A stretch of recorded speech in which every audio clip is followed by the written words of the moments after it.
Hello, I hope you guys have had another successful week. I am working through a couple kind of hiccups with the computer, but hopefully everything will go without a hitch tonight.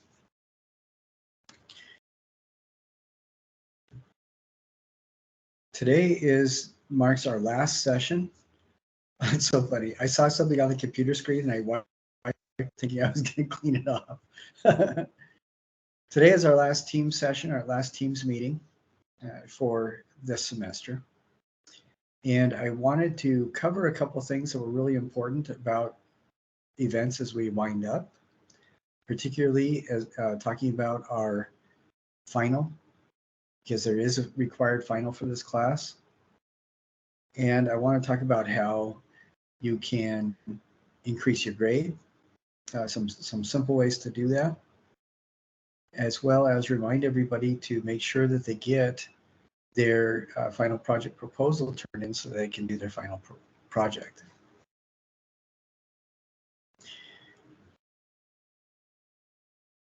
The first thing I will do is we will talk about our final.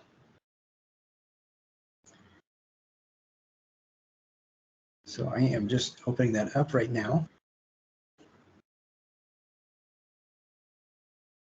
For whatever reason, my computer is lagging today, so I'm sorry about that. Let's see.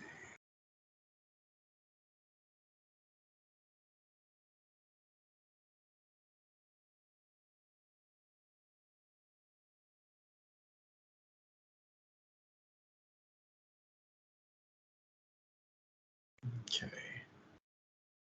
You notice in the module that's labeled final and final/capstone project, you scroll all the way down to the bottom of that, there is a section that is labeled class final. And opening that up, what I'm going to be doing is adding to this and emailing everybody on the very first day of finals week. During the finals week, I will email on Monday, and there will be 4 questions that you need to assess and respond to, and then email that back to me, or actually submit it in the proper file for it. The questions are not on this yet because those questions will be published as part of this assignment, like I said, on Monday. And I'm sorry, I was showing you what was going on without sharing my screen. So here's just a second here.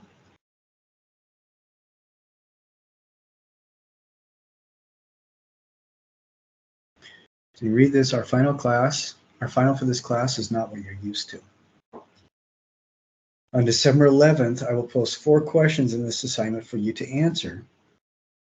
And I will tell everybody about that via email. You'll also get an update in your Canvas notifier. So I'm editing this right now because I just noticed a spelling mistake and I have OCD, so I've got to take care of it. And I'm really sorry.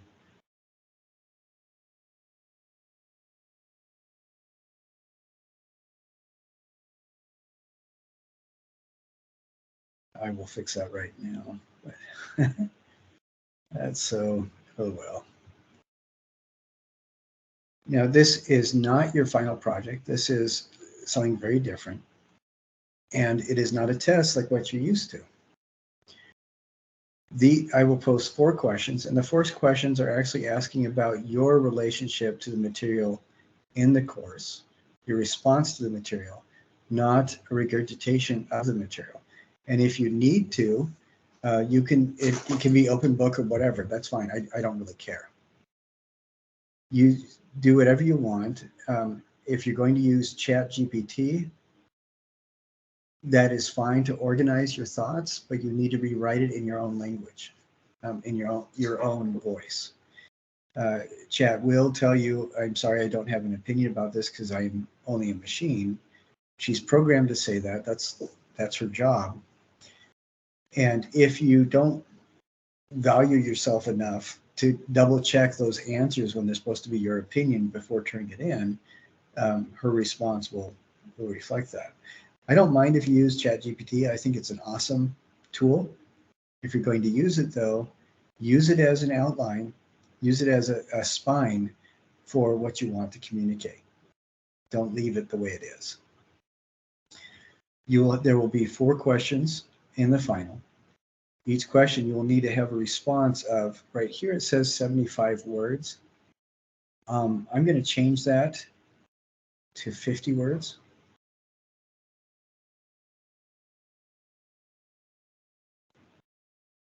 And I'm changing it right now so you can see that.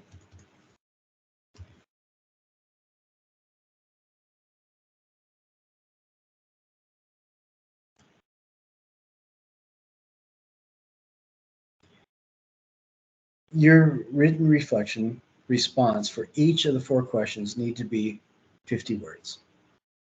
That gives us a total of 200 words, and at least. And that 200 words needs to be done by Friday and needs to be done and submitted in this class final by Friday, December 15th by midnight. This is the final for the class. 4 questions, 50 words per question at the minimum. You can definitely write more if you'd like. If you write less, I will grade the final down and I will let you know so that you have an opportunity to resubmit with more words. If there's time. If you wait until the last second and submit your final with fewer than the word count, and you don't even answer all 4 questions, you are not going to have time to resubmit after I grade it and send it back to you. So there's an incentive there to do this as soon as you can. And I would recommend doing it as close to the very beginning of finals week as you possibly can, just to make sure it's out of the way. If you do need more time for any reason, the first step would be to let me know what's going on. And the second step would be, if it's an issue that it falls under their purview, to talk to the accommodations office. They are happy to work with people and help them do whatever they need to. And sometimes that's as easy on their part as just emailing one of your teachers on your behalf and explaining the situation to them. But the final is necessary.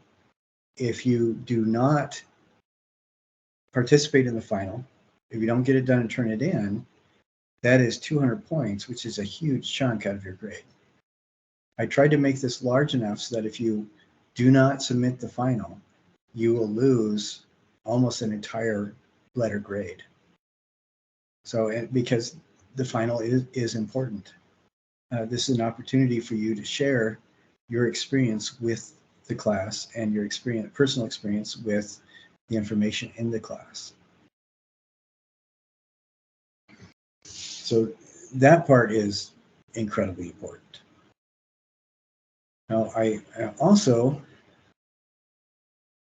wanted to talk to you about how to get your grade higher. Some of the easy ways to get your grade higher is we go to modules. Right at the very top, well, not right at the very top, sorry. Second one down is this attendance. As you go through, just make sure that you have written down every single one of the attendance videos, that you have participated in watching every single one. When you watch it, you just have to write in 5 things that you learned during it, and that's it. And for by far the greatest amount of missing assignments right now in the class are people haven't watched all of the attendance videos. That is really important. Another thing to do is to go through and make sure that you've turned in everything that you've done. There's a couple reasons why that's important. One reason that that is important is because that determines your grade. I have no idea what you've done, and I can't give you credit for something if you don't turn it in. It may seem kind of obvious, but I did have a student who, during COVID, spent a lot of their energy taking care of other family members. He was healthy, he was strong, he was able to do everything he needed to, but he had to support his family members. That meant he got sidetracked. He would do the assignments, but he'd forget to turn them in. When he talked to me and said, well, I guess I'm taking this again next semester, so I'll see you then. So, well, why is that? And he explained what was going on. I said, well, just turn your freaking assignments in. And when he started, he had about a 62, which was a D minus. After he turned things in, as he turned things in, I would grade them and post the points. And within about 4 days, he had turned everything he had finished in and brought his grade up to A minus. And that's what he ended up getting. So from almost failing the course and not being able to use it towards his own graduation, he walked away with an A minus simply because he turned in everything that he had done. So I can't stress how important that is. The third way to get your grade up is to look at your assignments, look at all the things that the scores aren't quite what you want to see. Look at my comments and follow the directions that I share in the comments. That is an incredibly easy way to get your score up. Some of you are missing a letter grade worth of points off an assignment simply because of an easily fixed error or omission. Sometimes that's because the citations weren't properly formatted in MLA style, or the citations were not alphabetically arranged, or the citations were missing the accessed on phrase that needs to be at the very end of each citation. And that is a super easy fix. I've also had things where somebody missed all the points for a discovery or research project because they forgot to include the paragraph at the beginning which explains why it's connected to the subject matter of this class. Now remember, the subject matter of this class specifically is gender in art, gender in the history of art. And with that awareness, I hope you understand that you need to be able to tie in whatever you do to that particular thing. Now, say, for example, you want to do bookbinding, and you bind a book and you do some illustrations in it as your discovery project. How on earth would you connect that to the class? Well, if we look at bookbinding in Europe between Carolingian times, which is about 8th to 9th century, right around there, and the Crusader area, which is between the 11th and 13th centuries, we see that there are a number of monasteries throughout Europe that produce both nuns and monks who can read and write, and who copy books and write books and illustrate books. So if you wanted to connect that to the class, that you did bookbinding with drawings in it, you could share that one of your heroes is Hildegard von Bingen, who wrote a book with paintings in it that detailed the visions that she had in during the 12th century, and detailed the letters she wrote to the Pope at the time, sharing her visions with him. And you wanted to kind of experience some of what she did, making her own book, because they weren't cutting and pasting somebody else's images. There wasn't a printing press. They had to write and do their own drawings in the books. So that's a fairly simple way to tie a project like making a book into the class. And that is true. That needs to be done for every project that you do, that you tie it directly into this class. If it's obvious, like it's an artist that we spoke about, like Judy Chicago, for example, that's one thing. But if it's a discovery project that may seem a little bit odd if you don't have that information in there, you need to remember to write that paragraph down. Now, this leads me to and that's an easy way. If you're missing points, a lot of the times in projects, those two reasons are the main things that keep you from getting all the points in the projects. And that is, first, making sure the citations are properly done and alphabetized and all that. And second, that your project, that you explain in an introductory paragraph exactly how the project connects with the materials in the class that we're covering. Now, right here, this is the module for today's discussion. And I think these three I'm going to condense down to two. What I am going to do today is we're going to go through some of the materials, and I'll share with you what I want you to watch. And I would direct, and you need to watch as many of the videos as you can, because that has a lot of the information in it. But before we get to that, I wanted to go down here to your final/capstone project. Now, the final capstone project, in order to open up for submission to the actual project, to get that 100 points, what you've got to do is turn in the final capstone project proposal. The final capstone project proposal is not you just telling me what's going on. You need to read the directions on it. The directions are that you need to email me and then record both your email to me and my response so that we can clarify what your proposal is. Then you need to send that to me in a legible form. A couple students took screenshots of the email page on their Canvas account and sent that to me, but all we could see were the headers of the emails.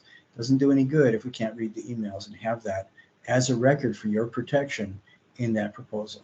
Once you send that in, and once I give you all the points for it, then it will open up the opportunity for you to do to submit your final project.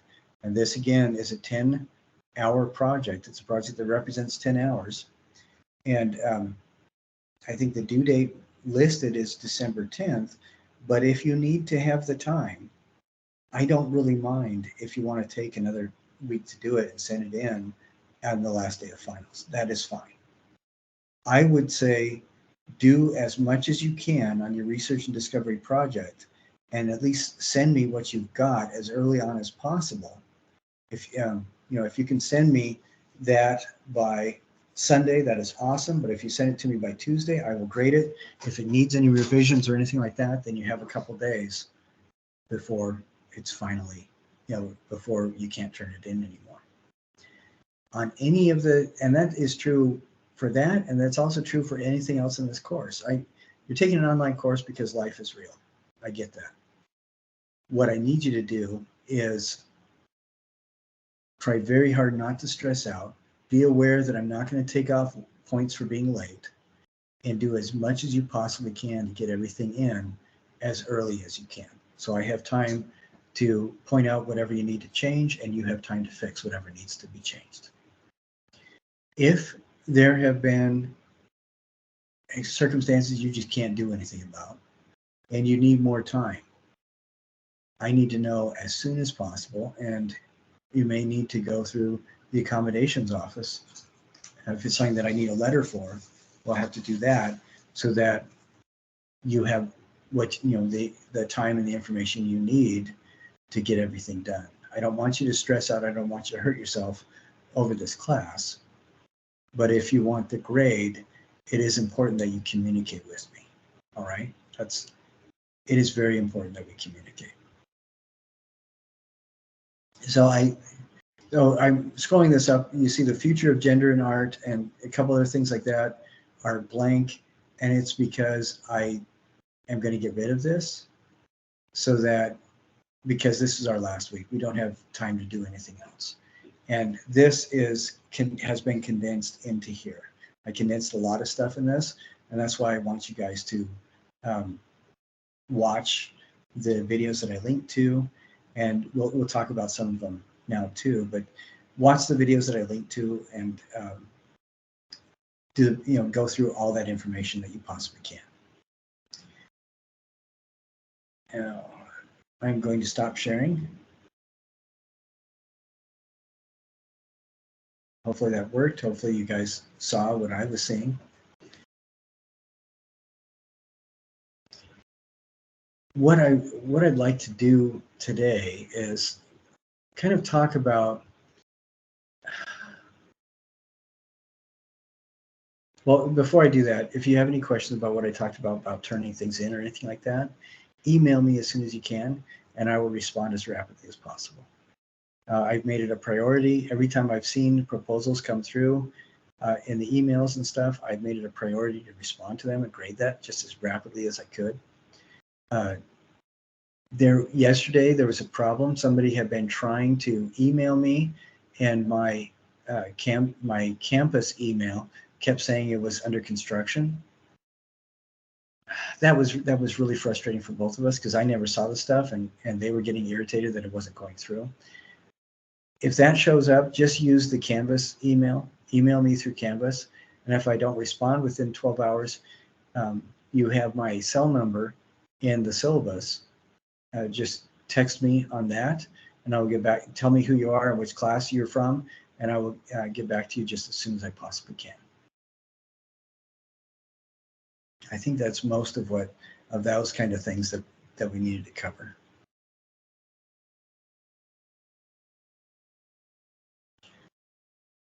Before we watch videos and stuff like that, I want to share a couple things with you that I think are really important that help us to talk about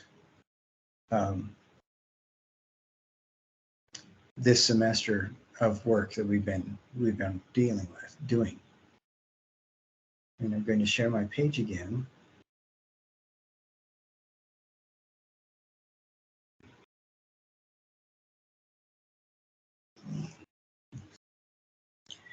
Now this image, I'm blowing it up and I'm going to share this full image with you. Do you remember when at the very beginning of the term I said ancient times, Mesopotamia, men wore skirts and women wore pants? This is from something called the Standard of Ur. It was used by Mesopotamian warriors to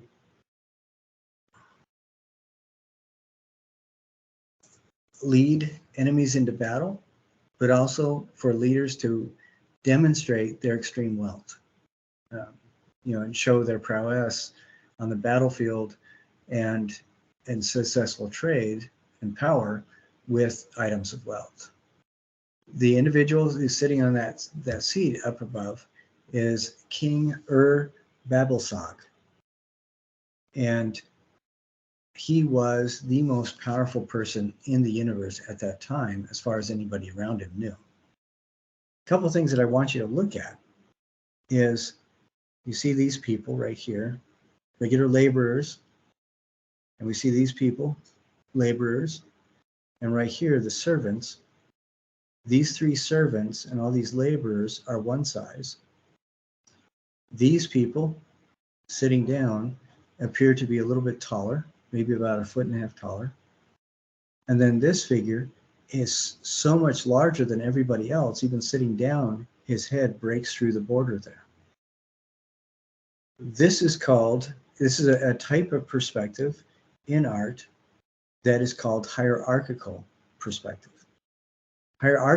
Hierarchical perspective means that things are shown in relative size depending on how, quote unquote, important they are in society. What is their relative station in society? What is their relative strength and power in society? One thing you will notice is that as far as physical gender indicators share, all of these individuals, all the humans shown in this, are male, with the possibility perhaps of this individual. Nope, it looks like all of them are male. So all of them are men, and one of the marks of Mesopotamian manliness is you rose in station as you killed more. If you were stronger and better in battle, you were more powerful and you were considered more worthwhile to the culture. So with this hierarchy of forms, we can say that these people here on these chairs are demonstrably taller than these individuals. And this, I'm sorry, this is hierarchical perspective that we're talking about. They are demonstrably more powerful because they are shown as being bigger. That means that they're more manly. And then, of course, you got the king, who's even the tallest. He is the most manly of all of them. That means he is responsible for more successful trade, more control over lands and people, and wealth, and he is the most successful in battle. So those are all indicators that we still use to demonstrate manliness, strength, power, intimidation. And what is fascinating to me is I want you to look at what they're wearing. All the men are topless. All the men are wearing skirts. At this time in the world, women wore pants in Mesopotamia. And not only are they all wearing skirts, but the king's skirt is decorated with feathers. Now, if you think you've seen a good drag show, something like that would really stick out. I mean,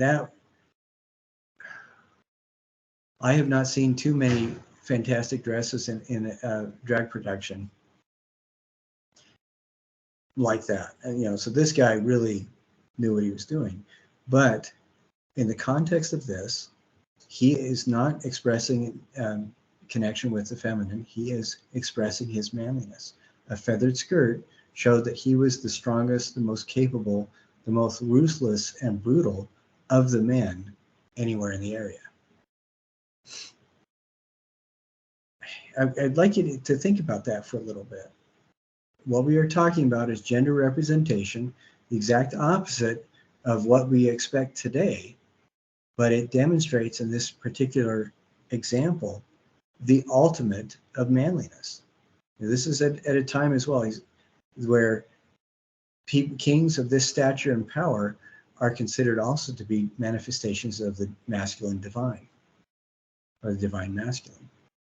So think about that for just a little bit. The question is often asked, why is the study of gender in history, particularly shown through art, of value? Who cares? This is something that we've addressed several times going through the semester. Sex is biological, gender is cultural, and gender expression is something established by the ever-changing expectations within a culture, reinforced by societal associations.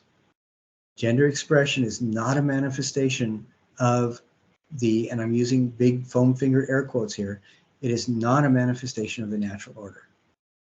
Remember when we saw that short video about Ed Sheeran wearing a dress on the Vogue magazine photo shoot? They were getting letters saying, well, this is why America is falling apart, because masculinity is dying. And I think that is one of the dumbest, I'm sorry, I need to use more academic language, but an argument like that is frivolous and it's poorly reasoned. Because if weakness was demonstrated by a person wearing clothes that are supposed to belong to somebody else, then some of the bravest people in world history would be completely discredited. I mean, look at just, for example, the Scots. They have long had a history of being the most masculine and ruthless of warriors, and particularly in Northern Europe. And they, all the warriors wear skirts. Of course, they call them kilts, but they're still skirts. We look at biblical stories of women that are recognized as saints by the Catholic Church, who dressed as men to do the things they needed to in order to manifest their faith. And that I am kind of saying this a little bit tongue in cheek, but how a person dresses, how they represent, is not a manifestation of the natural order. It's a manifestation of how they dress. And the expectations of people to that dress are a manifestation of their societal expectations, not the divine order. And I make a kind of a loose point in this. If gender expression was a manifestation of the so-called natural order, then wouldn't men and women have different colored feathers or different colored patterns of hair or different colors overall skin tone, just like there is in the animal kingdom? You know, men generally are more able to grow beards, but that is not always specifically a masculine thing. I'm sorry, I'm going to close the door here really quick. I'll be right back.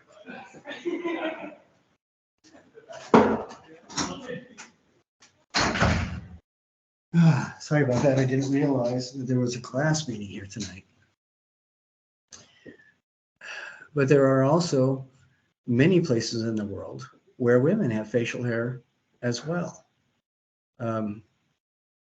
Standard of beauty in Brazil and other parts of South America does not involve a woman having to shave everything.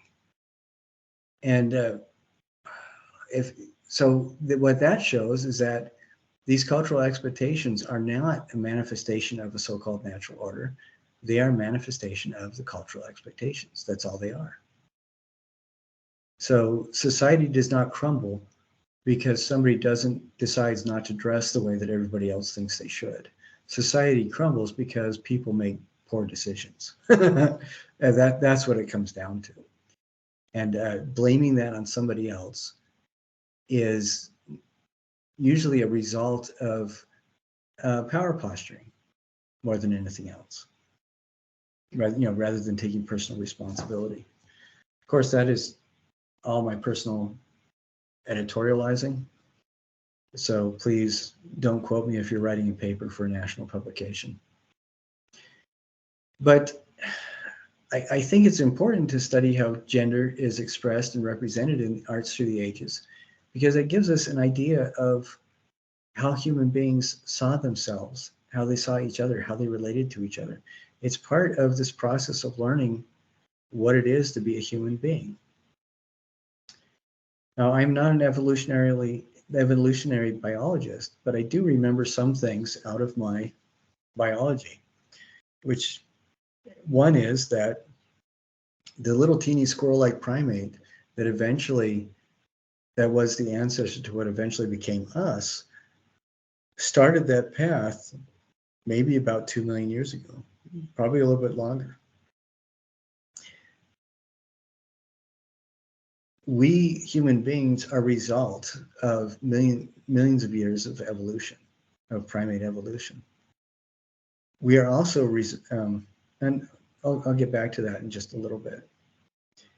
To survive, we learn to evolve an undeniable sense of cooperation. We developed a deep conscious connection with our vagus nerve cluster that connects a lot of autonomic and cognition systems from the top of our head down to the pit of our stomach. And this is the seat of nerves that helps us to register emotions, helps us to feel what other people feel. It helps us to express empathy and feel empathy.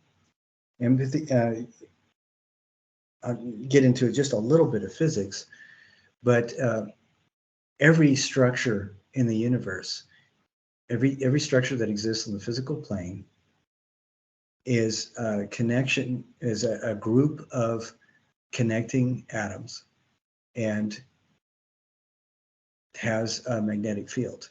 Everything does. And that magnetic field is perpetuated by the movement of the particles within that structure, the movement of the atoms, for example.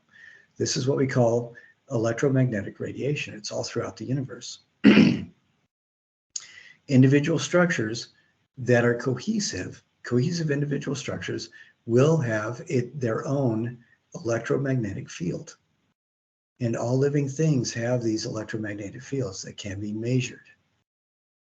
The vagus nerve is a group of nerves that helps us to feel empathy because that helps us to register, in part, the electromagnetic field of those around us. And I know that sounds really kind of weird, but if you watch, I would recommend very heavily to watch Tom Shadyack's documentary titled I Am. It was done in 2010. And he talks to a lot of physicists and other scientists about this very thing. Talks about what makes human beings human. When you see natural disasters and horrible accidents on TV, like riots and things like that, we see humans at their worst. That is not how humans behave. We see them at their worst in the news because that's what sells the news. If it bleeds, it leads. That's what we're told over and over again, especially in marketing. What I have seen personally, and what happens more often than not, and again, this is covered in Tom Shadyack's documentary called I Am from 2010. What happens more often than not, by a factor of at least 4 to 1, is when things happen, when disasters strike, humans help other humans. This is how all living things react. They work with each other. That's part of what allowed us to survive the process of evolution, being able to form community. You know, part of the process of evolution also connected us to this idea and instilled in us an undeniable drive to do, to create, to make something. This is one of the things that registers, or there is closely connected to the human manifestation of self-aware intelligence. It's our desire to build, to do something, to make something. People who suffer from severe depression, one of the first things that happens to us is we stop wanting to do anything. And what's interesting about that is that people who are forced not to do anything start manifesting manifesting symptoms of severe depression. It is directly connected to who we are as human beings. Now, there was an early saint in the Catholic Church, I believe he was about 7th century. He called that driving desire God's potter's mark, a divine thumbprint left in our soul that not only defines us as human beings, but also demonstrates to the universe that we are the creation of a higher power. And it doesn't matter to me whether or not you believe in a divine entity that directed your production. That doesn't matter. I say merely in this kind of tongue-in-cheek because regardless, you are the direct result. You are a product of a 16 billion year journey since the universe began. The universe applied an infinitely complex chain of cause and effects equations to build you to become the exact person you are right now, today. And the fact that the universe built you to be who you are implies that the universe needs you to be who you are. And you are built to create. So I think that would imply, by using logic, that the universe, since it needs you to be who you are, and you are built to create, the universe needs you to create. You are the direct result of 16 billion years of existence and 2 million years of concentrated evolution. All that effort has been expended into making you the unique individual who you are. The universe needs you. The universe needs you to create. And the universe needs you to be the you that you are. It doesn't matter how you define the self or consciousness or whatever. The fact that the individual that is you exists is something which defies all known laws of probability. The chances against it happening are literally astronomical. You are you for a reason, and you are vital. So I want you to think about that.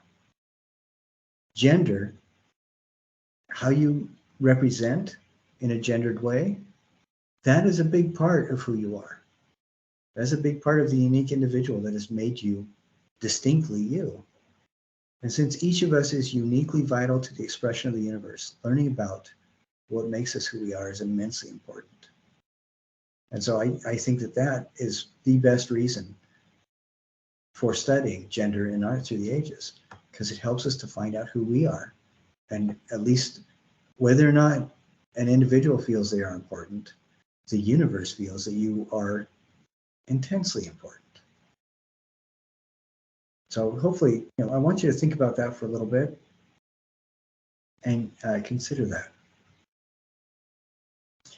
If you want some background information about that, it was shared in slightly different wording by a gentleman named Ibn Arabi, who's a 12th century Muslim philosopher, in his book called Bezels of Wisdom. And you can find that on Amazon fairly cheaply. And you can also find a free PDF version if you go to sacred-text.org, I believe it is. If that's not it, try .com as well. But they have a free copy there. You look up Ibn Arabi, IBN means son of, IBN, and his name is Arabi, Ibn Arabi. And the name of the book is Bezels of Wisdom. He talks about the universal being. He also talks about enlightenment and different things like that. It's a pretty good read if you're super nerdy. But I want to share this with you. This video, I think, is really important.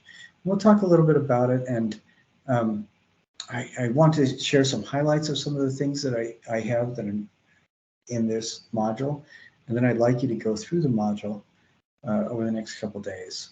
And your reflection is going to be a little bit different because you're not reflecting necessarily on individual artists. You're going to just be reflecting on your relationship to the material that we talked about this whole semester and that we touched on today. So I am doing the screen share thing again, and we will watch that video.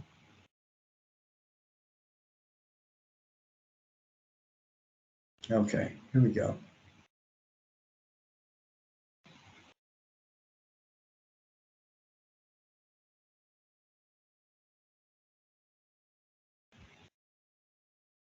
A group of anonymous feminist art activists. Please welcome the Gorilla Girls, everybody.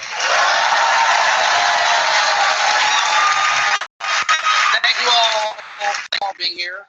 I feel terrible. I don't have any candy left. Who are you, and how long have you been doing what you do? What is the Gorilla Girls? Well, we're the Gorilla Girls, and I came up with the artists. Some of us were big artists.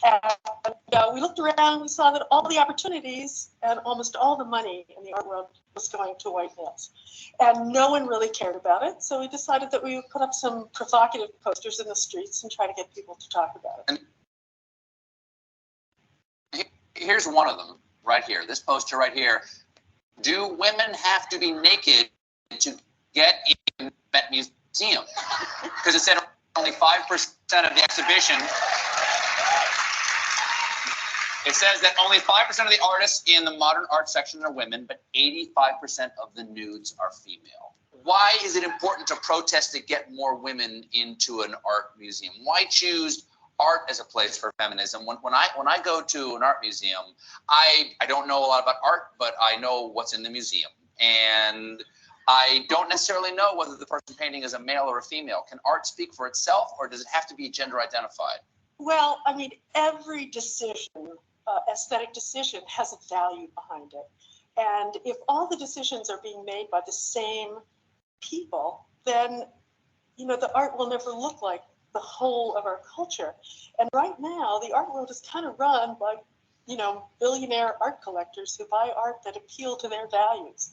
And we say art should look like the rest of our culture, unless all the voices of our culture are in the history of art. It's not really a history of art, it's a history of power. And you've been doing this.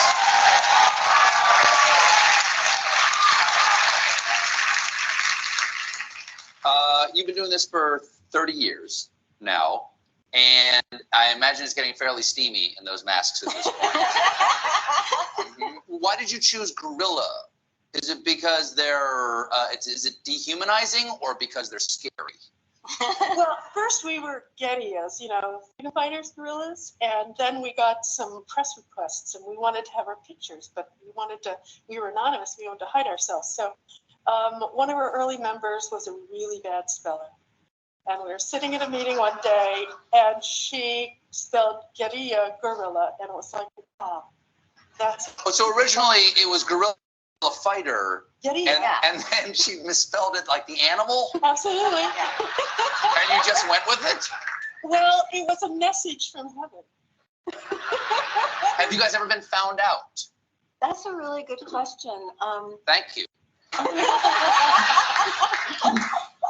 People have tried to find out who we are, but this whole anonymity thing is so delicious, and it's weird in one way because you don't know who we are, but it attracts attention to our cause. So while people do try to find out, they're almost always wrong. It's been said that history is written by the winners, and history has been described as a record of violence. Is the art world also a record of violence in and of itself? Yes. Okay, how so? It's my metaphor, but explain it to me. For years, kings and queens told us what art was all about. We don't live in a monarchy. Pictures of them. anymore. It was pictures of Yes, them a lot. mostly. Yes. So now, we aspire to a democratic society, and art should be about the culture. All of us. It should be about art production. Well, right? in 1985, the Guggenheim had 0 solo shows by women artists. The Metropolitan had 0, the Whitney had 0, and the Modern had 1. Okay, 30 years later, the Guggenheim had 1, the Metropolitan had 1, the Whitney had 1, and the Modern had 2. Yeah, and that's the progress we've made in 30 years. And that's the whole problem, because I think a lot of people thought that it was an issue in the 70s and the 80s, and then it got solved. But it hasn't. We're still seeing such terrible numbers, which is why, sadly, we need to keep doing this. Now, is the art world more important than other aspects for feminism, or is it merely your focus? Because there are other things you could protest. You could protest women. There aren't a lot of representation in Congress. There's not a lot of representation in the tech world, in the Matador world, on late night TV. There's not a lot. Why choose art? Well, we are artists, so we started out in the art world, but very quickly, what we did was invent this way of using facts and humor to twist an issue around and present it in a different way that might change people's minds. So we have spread out to politics, film. Now, a lot of the art museums are supported by some billionaire donors. Do they make the call of what goes into the museums? Okay, today, more and more billionaire collectors and billionaire art dealers, a few of them, control the art world. They sit on the boards of museums, and they have to pay for what the museums want to collect. And they're much more likely to give money for art that they already have. And most of them have the same cookie cutter collections of art that costs the most. There's so many great artists out there. There's too much discrimination. Well, the Guerrilla Girls are taking over the Twin Cities starting January 18th. They're the Guerrilla Girls. Thank you so much.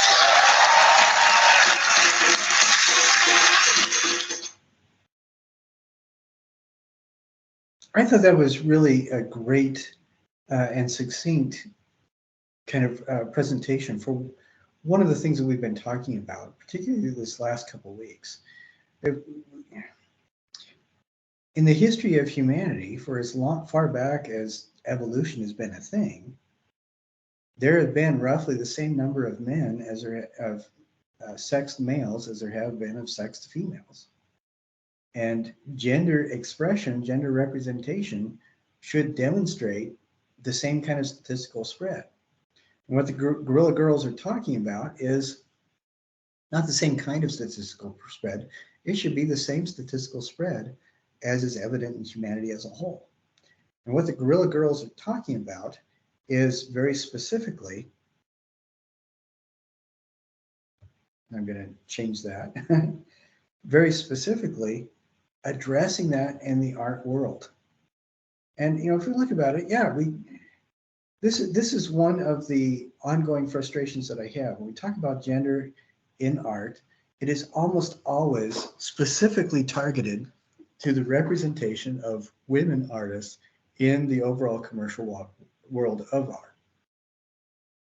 And I think that's a shame because one, humanity is made up of all different kinds of people. There's 8 billion human beings on the planet, and the spread of how people express themselves is as broad a range as can be imagined. I don't know, this is difficult for me to articulate, but for the most, there's a huge amount of that population which is born sexed as male and female, but everybody sees themselves in different ways. And if we want to create a truly democratic world where everybody is represented, the universe thinks everybody is important, that's why they're all there, then the art world should be representative of everybody who's participating in building art. And since art is a byproduct of being human, that should be everybody that's human. I would think that seems to make sense to me. What is fascinating to me now is if we look at 150 years ago, painting was the primary way that individuals entered the art world. Art is viewed as still being viewed as a commodity. It's an object, and you make the object. The easiest way to make that object, not the easiest, but the most common, has been with paint. That's what lasts. That's what stands the test of time. Nobody really remembers the very many culinary artists that were active during the Renaissance, because food doesn't last. But they do remember the sculptors, they remember the painters, they remember the bronze casters and the architects, because that's what lasts. And some of the music also, it really doesn't seem to last. And part of that is because even when it is notated,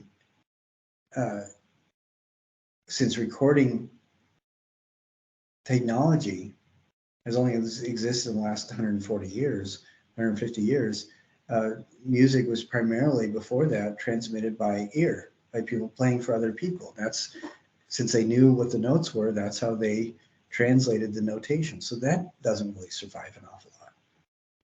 But we're moving into an era now where, with digital technologies, almost everything can survive. People are culinary artists. The flavors aren't recorded on some hard drive somewhere, but we can see their work because digital technology is used to record their work. We have a much broader expanse of recorded music because the technology is there to record the music. And what the Guerrilla Girls were talking about, that clip I think is about 8 years old, it's more and more true. As these technologies expand, as people's access to technology expands, art can become more representative of the people who are human beings that make the art. What I was talking about 150, 160 years ago was the evolution of paint. It used to be every artist had to grind their own, mix their own paint, or you hired it, or you bought it in relatively small batches from somebody whose job was to make it. It could be expensive. It didn't last for very long because it would dry out. But as a direct result of the Industrial Revolution, people could roll metal incredibly thin. What that meant very quickly is people could produce little teeny tubes, you crimp one end, put a cap on the other, and presto, hey presto, magic wand, you get something that can take paints manufactured on now an industrial scale and distribute them all over the world to anybody. And they would last longer because it was resealable. You no longer had to put it into an animal bladder to keep it. You no longer had to grind it and mix it yourself. That was a great democratizing tool. And I want to say Auguste Rodin said that tubes for paint is what made the Impressionist possible. And that opened the door to also an incredible amount of expressive voices through paint, because paint was readily available. Now, I think it was the artist Prince who said at one point, he observed that as the cost of music production goes down, so does the quality. And there is a lot to that, but as cost of production goes down, as availability to technology increases, yeah, there is going to be a byproduct of more and more people producing bad stuff, but there's going to be a hugely beneficial product of more people having access to being able to express themselves and record that expression and share that expression with other people. And I think that's absolutely astounding. I think it's amazing. If art is a manifestation of our humanity, then everybody does have a right to be an artist. And this is something that kind of concerns me a little bit. There is a very common misconception, even among professional artists and professional art educators, as to what art really is. Plato talked about, he said that art imitates nature. Everybody hears that and everybody dismisses it because we think, oh, that just means he was saying you've got to paint a tree so it looks like a tree. That's not what he was saying at all. We read the rest of those dialogues where he addresses art. We realize that he is also talking about, and you can find this dialogues, Timaeus and Phaedo, that's Phaedo, and those are available for free on that sacred-text.com or .org. I can't remember which one. You know what? I can probably look it up right now if you give me a sec.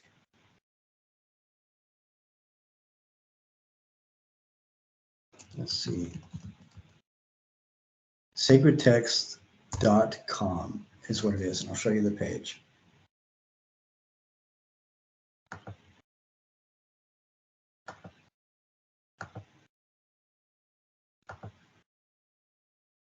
This is something where it has a simple search engine in it. You go down here, go to search, and we can type in bezels and hit search titles. Oh, it doesn't, it says it doesn't have anything. So that was the bezels of wisdom. So I was wrong about that being there. But let's look for authors, and I'll write Arabi. Okay, this is one of his books, the Tarjuman al-Ashwaq. I don't expect you to read that if you don't want to. But Ibn Arabi's famous book is Bezels of Wisdom, and you can find that. I'll write this here so you can see it. That is actually on Amazon. But if I'll take this, I'm going to spell out Phaedo. This is one of the dialogues of Plato in which he talks about what art is. And he describes art as imitating nature. But first he describes nature. He says nature is a manifestation of the divine or universal will. So if that is the case, and art is supposed to imitate nature, then art should be a manifestation of that same universal will as processed through the hand, mind, and eye of the artist. That does not mean that the person has to be a painter or work in any other medium. What that means is that the individual, the human being, has made something. And they've made something by reaching beyond their own selfish, self-indulgent ego. So for example, if your job is fixing cars and you get into the flow, you feel that, you lose all track of time, you just love what you do, that is an evidence that you are experiencing the flow that only comes with using your subconscious brain and your art builder capacity. Say you are a farmer or you teach kindergarten. Same thing. Whenever you create something that did not exist before in that way, and you are using something beyond your immediate ego, that's and you can tell because you get into that flow state that you feel, then you're creating art. And the evidence of art is either the process, that activity, or the evidence of that activity of connecting with something outside of your immediate or selfish ego. So I want you to think about that, because what that means is everybody's an artist. And art does imitate nature, but it doesn't imitate nature in the way that everybody can see that it's a natural thing. It imitates nature because nature exists as a manifestation of the universe, and art exists as a manifestation of you connected with the universe. That's how it relates. There are other different definitions we can use, no doubt, but I really feel comfortable with that one. I think it ticks all the boxes. And I want to share another video.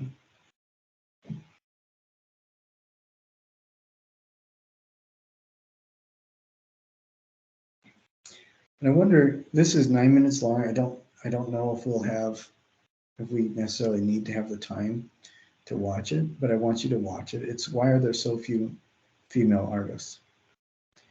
Now,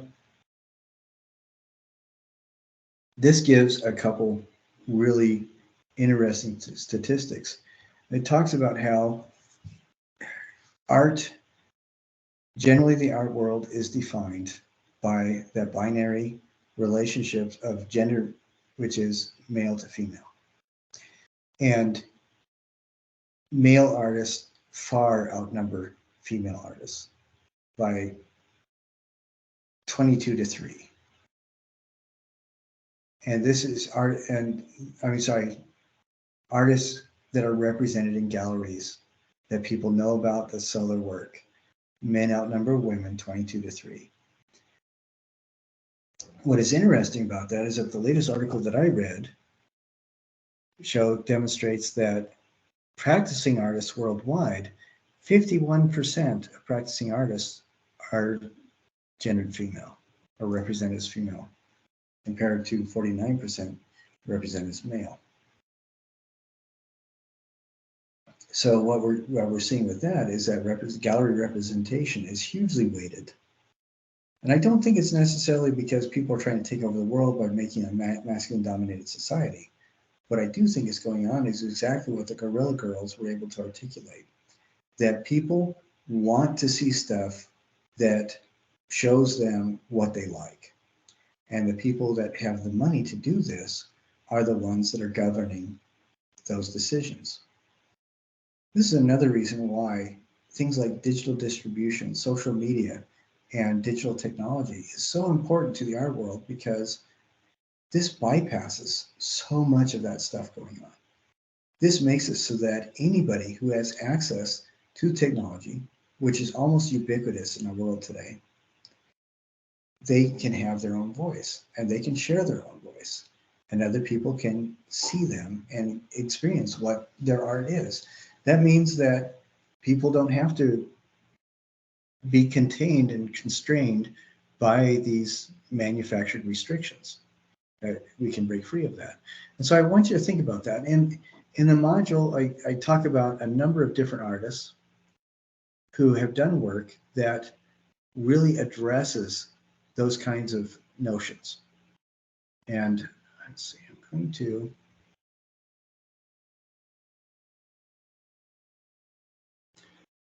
I am trying to share a couple different things in rapid succession, and it's a little bit frustrating because I have to do the same thing all the time. I don't know if you remember this video. We watched it a few weeks ago. It's about Harry Styles, and we talk about the Spanish King. Spanish King is wearing all these things and in a provocative pose that at the time was considered vaguely effeminate. And he's doing it for a number of reasons, and I think one of them was to demonstrate that whether or not he follows the expectations of society, he is still very much and views himself very much a man, whether or not he exhibits all the gendered characteristics that are expected of him.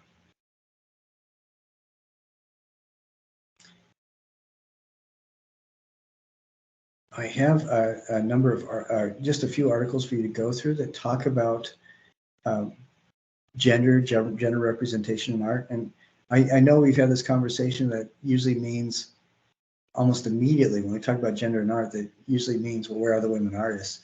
And it should be a lot more than that. I mean, and I've tried really hard in this class to help you see that there's a lot more going on. We have an artist from South Africa who identifies as they, and they work a lot with all sorts of societal expectations of gender. And it's because they realize that there's a lot more to being human than fitting in everybody's preconceived boxes. And let's see if I can get to these articles.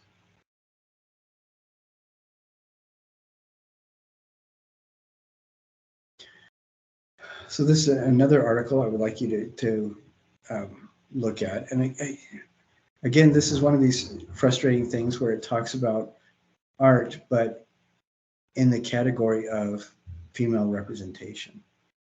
And although there's a lot of really cool stuff that does go on, what becomes kind of what remains frustrating is that the discussion is in a frame that other people have set. It's in a binary frame where there's only one or the other, and the reality is that there is a spread, so yes, this takes place on International Women's Day, but I don't think that's necessarily a bad thing. I mean, there's doors that are open. And then we look at what's going on with art today, with the pioneers of art today. We see a lot of things where people are able to address, confront, and communicate about expectations of gender in art. I don't know if art is always entirely gendered. I think that when we observe art, we have a propensity to apply gender or try to understand art or appreciate art through a lens of gender. But I don't think necessarily that all art is gendered. Even when we know the artist, sometimes the gendering is our own perception. And I think that sometimes the question of gendering is a question that is only important to the viewer. How do I relate to what I'm seeing? Sometimes the ideas about gender in art are fluid depending on who's viewing it, are fluid depending on who the creator is, and that's perfectly fine too. I think that the answer for correctly encountering art, and I say correctly almost tongue-in-cheek, but I think the answer lies to our relationship with art lies in our appreciation of the facts that first, we can't always determine the full intent of the artist who created whatever it is that we're encountering. That is not a bad thing. And the reason it's not a bad thing is because that allows a big window of opportunity for us to have a conversation with the artist through that thing that we're encountering, through the art. And a lot of information about the art should be arbitrary or not arbitrary, undefined enough that we could provide the missing pieces through our own experience. And then what's exciting about that is, at least in our individual experience and our unique memory, we are remembering an art that we have helped the originator to create. Because we're not remembering what that individual made, we're remembering how we encounter that and how we feel about it and how we respond to it. So the question of, does art have a gender, I think is an important one, but it's important from the perspective not of saying yes, it all is, are getting upset when it doesn't match our notions of what it should be. It's important because that's something that we need to remember as something that we're going to encounter that doesn't always need to have a positive or negative effect on how we encounter the art. I think when we encounter art, the first thing should be how we feel about it. And then level of appreciation can expand the more we learn about the art production, and the individual or people that made the art. I think that will lend itself to expand our appreciation and understanding of it. I did want to share one more video, and then I'll sign off pretty soon. And I know that these are all rather heavy philosophical conversations, but I think they are important for us to have. As we encounter art, it is really important that we realize it's not our responsibility to be angry or to feel betrayed. It's not our responsibility to be forgiving necessarily, or to always extend the benefit of the doubt, or to put things in categories. I think our responsibility is to be aware that all these things exist, all these perspectives exist, and use that to help us in our relationship with the art. I don't think it's our responsibility to make art a source of anger or frustration. So I am going to turn this on. Thank you very much, sir. Okay. Or thematic exploration of art since 1980, we're going to look at art of gender and sexuality. And these issues have become hot button, especially over the last 5 or more years, really since 2010 or so. And what we're looking at is a number of different issues.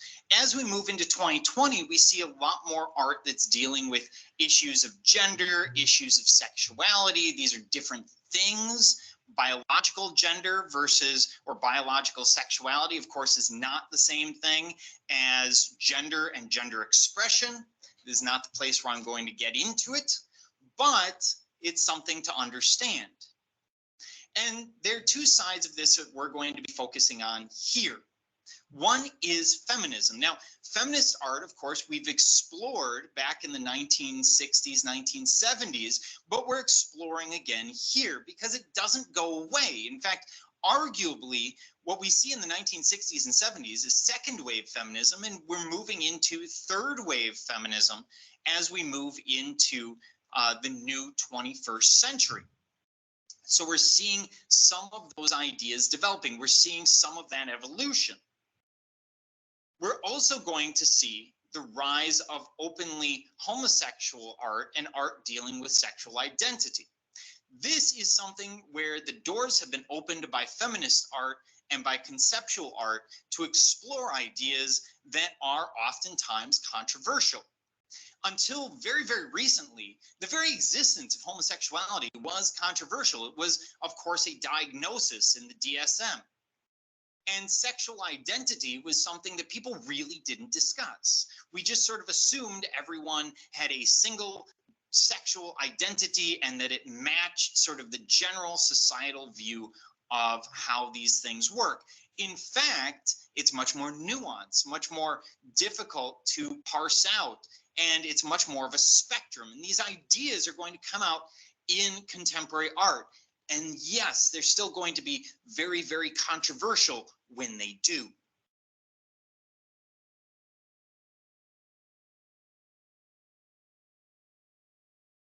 This is. Hey, Dr. Drew, my wife Susan here. I want to show you something. All right, we got rid of that. This is a conversation that I think is really interesting. And the reason why I think it's interesting is that there's this feeling,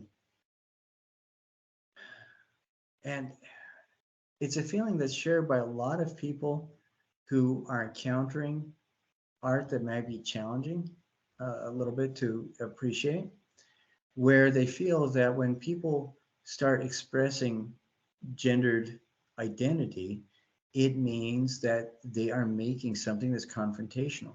And that's not necessarily the case. And most often that is not the case. It is a rarity. I'm not going to say a rarity. It's in the minority that an artist will express gender identity in confrontational ways.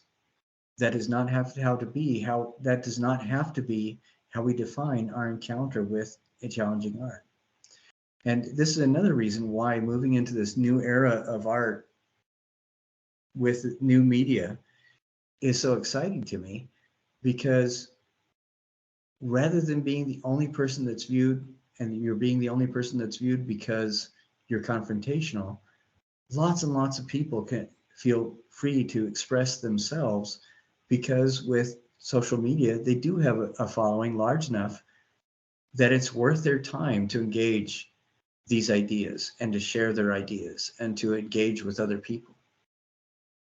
There are individuals who thrive on negativity. And what's really sad is most social media is on platforms that are designed to engage you emotionally so that you will respond to selling initiatives, to marketing. Zig Ziglar said that the decision to buy is always an emotional decision. And the way that social media engines operate, they're designed not to inform you, but designed to give you more of what the machines decide you're looking for, in such a way that it engages you emotionally, so you're more prepared to buy whatever it is things are being sold or offered. And that's one of the reasons why things like "if it bleeds, it leads" are so common with news media, and why you see so much confrontational stuff in social media. It's because that's what the engines are designed to show you. And I think that this brings us to a really powerful point, and I think it'll end our conversation this time. And I'll put all this stuff on our module for this week so you can see it all by tomorrow. But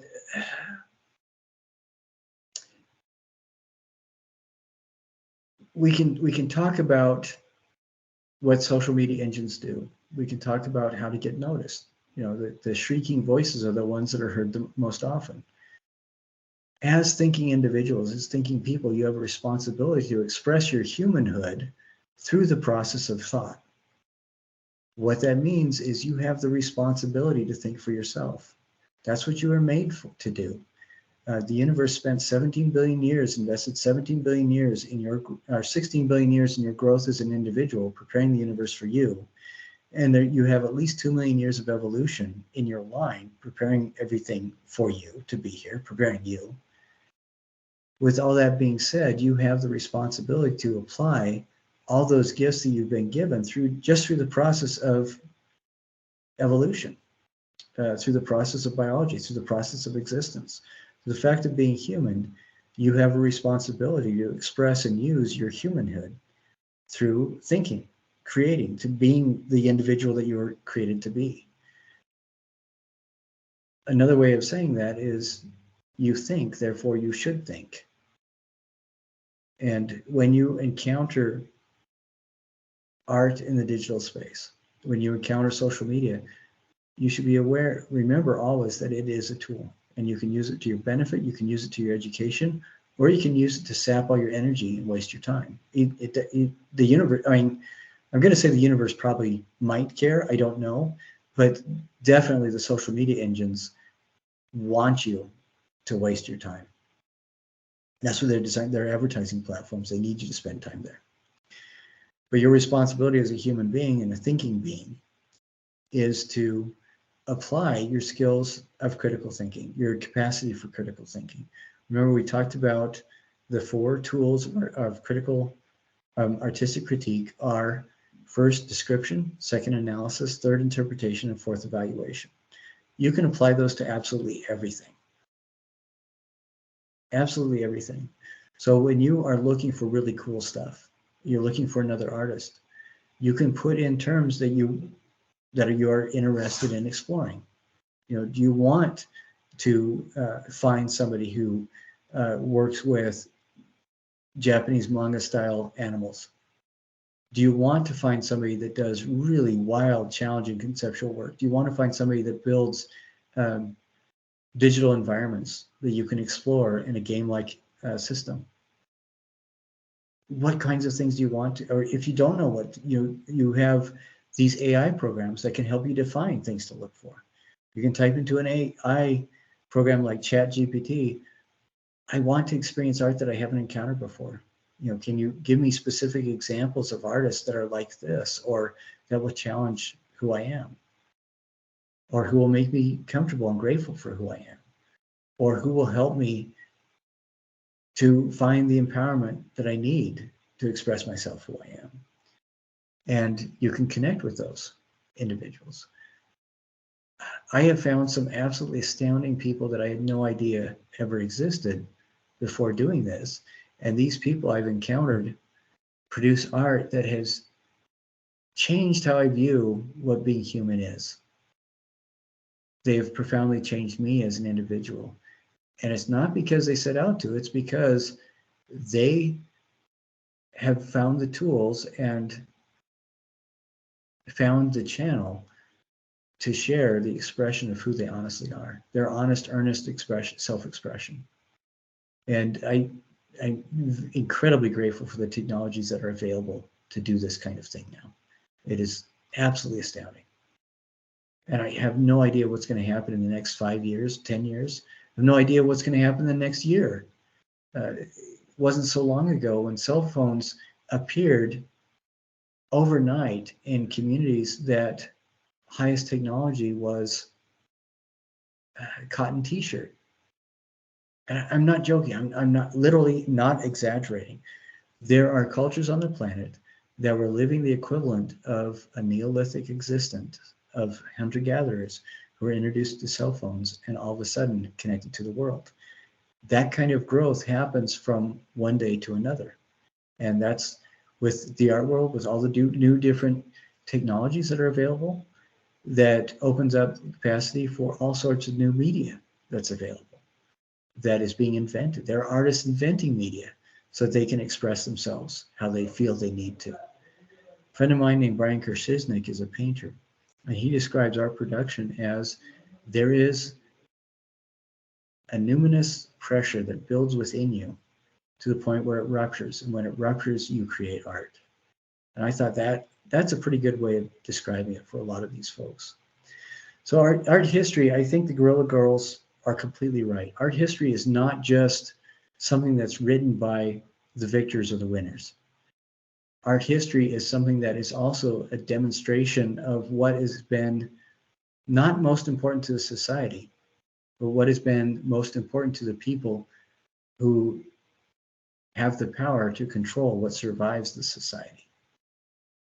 And that's something to think about, because what that means is, all of a sudden, is that there isn't a natural order for visible expression. There isn't a God-ordained way to define who we are. The only God-ordained way, if you believe in a God, to define who you are, is honesty. And that is one of the most consistently divine principles throughout the world's religions, honesty. And I think the democratization of digital media has created an environment in which people can be the greatest percentage of human beings on the planet that have ever been in the history of the world, can finally get to a point where they can express themselves honestly. And that's honestly, it's incredibly exciting to see that. But to also know that as individuals, you and I have that capacity to explore that as well. Well, thank you very much. I'm going to put some more of those videos on, and I will release all this. So by tomorrow, you should see it all. Again, I will look at those the proposals and the stuff as you turn it in. I'm grading them, everything, as soon as I possibly can. As much as you possibly can, try to get everything done by this Sunday night, if at all possible. And try to get the final questions answered, written, turned in as soon as you can too, so not on your plate to deal with. If you have any questions, please don't hesitate to email me. If you get that email message, use the Canvas email. If you still don't feel like you're getting through, then find my phone number at the very opening of the class. It's in the syllabus there, and you can text me. And if you're going to text me, give me your name and which class you're in, so I can find the information as rapidly as possible. It has been a lot of fun this semester talking with you guys. It has been an awful lot of fun sharing this kind of new perspective that may be new to some of you about art in the art world. And it's been a lot of fun to whine about some of my concerns too. But I'm looking forward to seeing what you guys do. Thank you so much, and I hope to meet you.